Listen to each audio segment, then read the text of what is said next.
চলমান সংঘাতে ইসরায়েলের হত্যার হুমকির মধ্যে সম্ভাব্য ৩ উত্তরসূরির নাম ঘোষণা করেছেন ইরানের সর্বোচ্চ নেতা আয়াতুল্লাহ আলী খামেনি।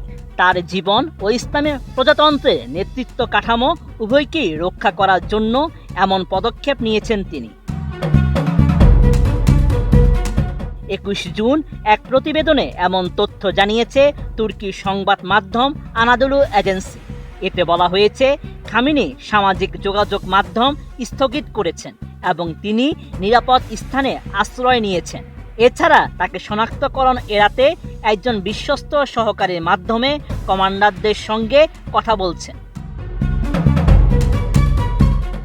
এছাড়া খামেনির ঘোষণা করা ৩ জন উত্তরসূরির মধ্যে তার ছেলে মোজতবার নাম নেই। এর আগে প্রতিবেদনে জানানো হয়েছিল, খামেনির ছেলে মোজতবাকে এই দায়িত্ব পালনের জন্য প্রস্তুত করা হচ্ছে। তুর্কির সংবাদ মাধ্যমটি জানায়, ৮৬ বছর বয়সী খামেনি সচেতন যে ইসরায়েল বা যুক্তরাষ্ট্র তাকে হত্যার চেষ্টা করতে পারে। ইরানি কর্মকর্তাদের মতে এই ঘটনাকে তিনি শহীদ হিসেবে দেখবেন বলে জানিয়েছেন। টানা ৭মবারের মতো বেস্ট টিস্যু পেপার ব্র্যান্ড হিসেবে স্বীকৃতি পেয়েছে বসুন্ধরা টিস্যু। এই হুমকির পরিপ্রেক্ষিতে খামেনি ইরানের পরবর্তী সর্বোচ্চ নেতা, নির্বাচনের দায়িত্বপ্রাপ্ত ধর্মীয় সংস্থা বিশেষজ্ঞ পরিষদকে দ্রুত পদক্ষেপ নেওয়ার এবং তার ব্যক্তিগতভাবে পেশ করা ৩টি নাম থেকে একজন উত্তরসূরি নির্বাচন করার নির্দেশ দেওয়ার পদক্ষেপ নিয়েছেন। তবে খামেনির প্রস্তাব করা ৩ জনের নাম প্রকাশ করা হয়নি।